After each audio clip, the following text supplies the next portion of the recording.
Hello all, hope you're all doing well. So today we're going to try another Q.6 exam question on ellipses and parabolas, and I know it's probably one of the harder ones, but it'll cover you an awful lot if it comes up in short questions, even if you're not doing it in long questions. So the question we're going to do is, I'll just flip the camera down and show you here. So we're going to try this one here. It's on your book on question 6, 2008, or on this page, which is page 84. So this question. So if I look at this first of all, what you're given, first of all, make sure you read the questions so you know what's what. The curve BCD is an ellipse. We're going to start with that. When you have an ellipse, you're looking for, do you have the major axis and minor axis? You don't have the minor, you have the major. So the major, you must have something else. You're not given a focal point, you're given a point in the curve. So we've got to find this minor axis using this point in the curve. So that's when we're going to start. So I'm going to just, in the middle of the page, anywhere, draw a, just zoom out a second. I'm going to draw a major axis and a minor axis. Yeah. And keep it probably slightly towards the, just right of centre. I'll wait for the focus to come back up. So that is there anyway. So it says here the major axis is 65. I'll set this to 65 here. And put this in. So we don't have the minor axis, as I was saying. The point in the curve is over 30 from the centre, so over 3 centimeters, light line up, and up 26. Yep, 26 from here. So this is the point, and they call it point P. What I always do is I always draw out somewhere how you get it. So this is a sort of a, it doesn't have to be this neat, and it can be on any page. So I'll just zoom in a small so you can see what I'm actually doing. So what you have to do here is, this is point P, you have the big circle, you try and find a small circle. So the first line I drew is the green line, up to here, then I drew the purple line to the centre, and the last one I drew was the blue line over. So green, purple, blue. So that's what I'm going to do. So number 1 was the green line, so point P here, I'm going to come up, that's green, it's gone. The next one is the purple line, which comes from this point to the centre. The blue line is from P over. P over. And this gives me this point, which is what I'm looking for, which is the point on the minor circle. So I now have this. So the green was the first, purple is the second, and the blue is the next. So once I have that, I can divide up the ellipse where I normally do 40, 60, and find my points. That just happened to be close enough to it. So the point on the curve is not necessarily on the 30 or 60, it's usually not on it, it would be a coincidence if it was. So on this we have 4 points, major, minor axis, top and bottom, and a point on the curve. So we find the other points the way we normally do. So come down and up from here.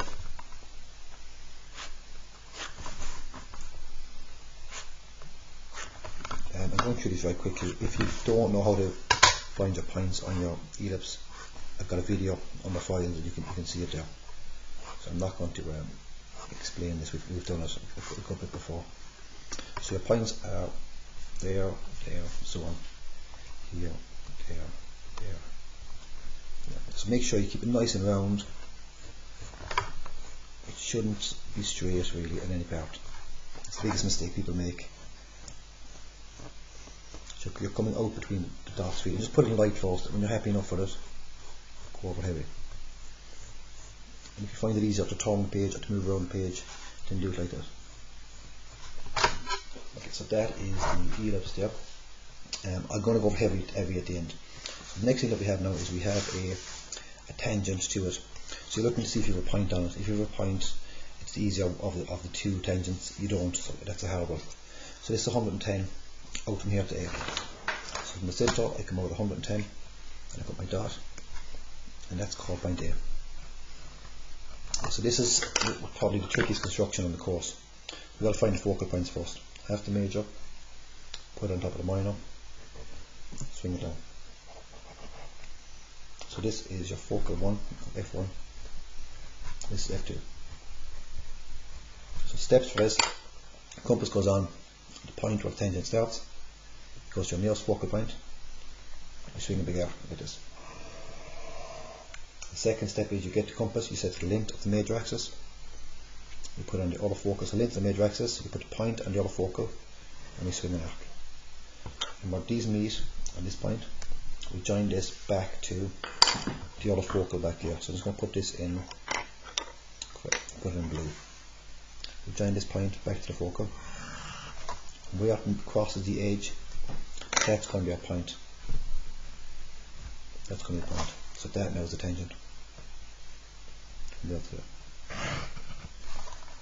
So I can put the rest. I can put this bit of the ellipse in heavy from here around to here.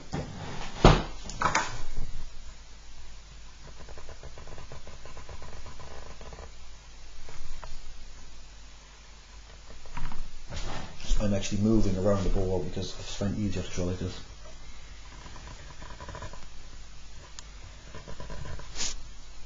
And that's a parabola. So that's my ellipse.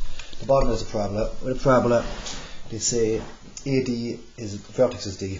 So this is D, the vertex. When you have a parabola, what you want to check is, can you divide this into 4 easy, and can you divide that into 4 easy? So this here was what the fiber is. This is 30. So you can if you want.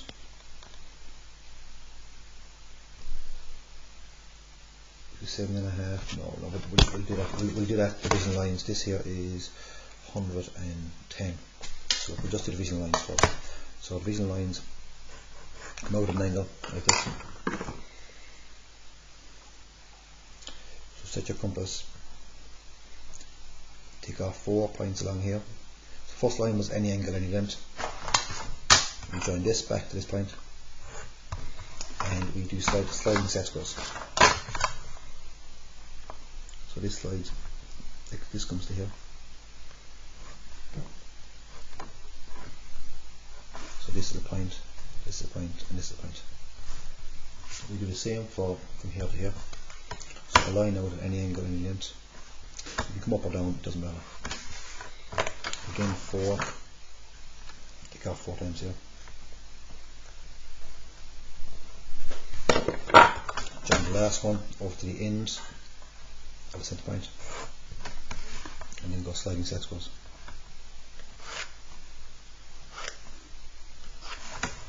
So for this, what I'm going to do is I'm just going to put my rectangle in colour so you can see it. I'll put it in green here. So this is the rectangle that I want.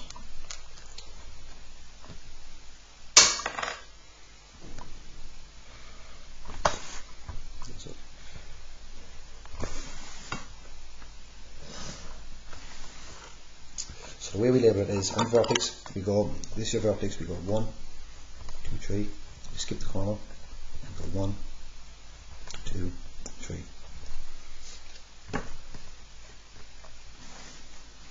So I'm going to bring these points across over here.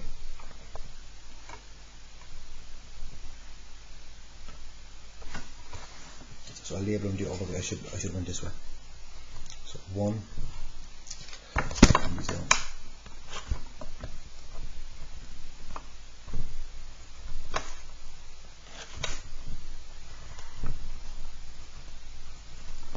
So the vertex goes to point 1, 2 and 3.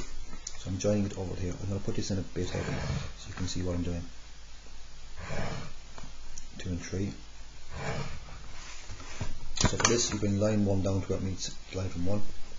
If you point here, you bring 2 down to where it meets line from 2. You bring 3 down to where it meets line from 3. So points on it are coming from here to here, back to here, back to here.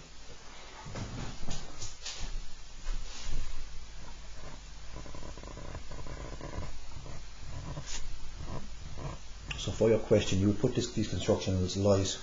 I just put it in heavy so you can see what I'm doing. This be your fine curve then. Alright. So for that, there was no need for me to label it on this side or this side. I should have done 1, 2, 3 here first and skip the corner. 1, 2, 3 on that side. I'll leave you finish off the rest of it yourself.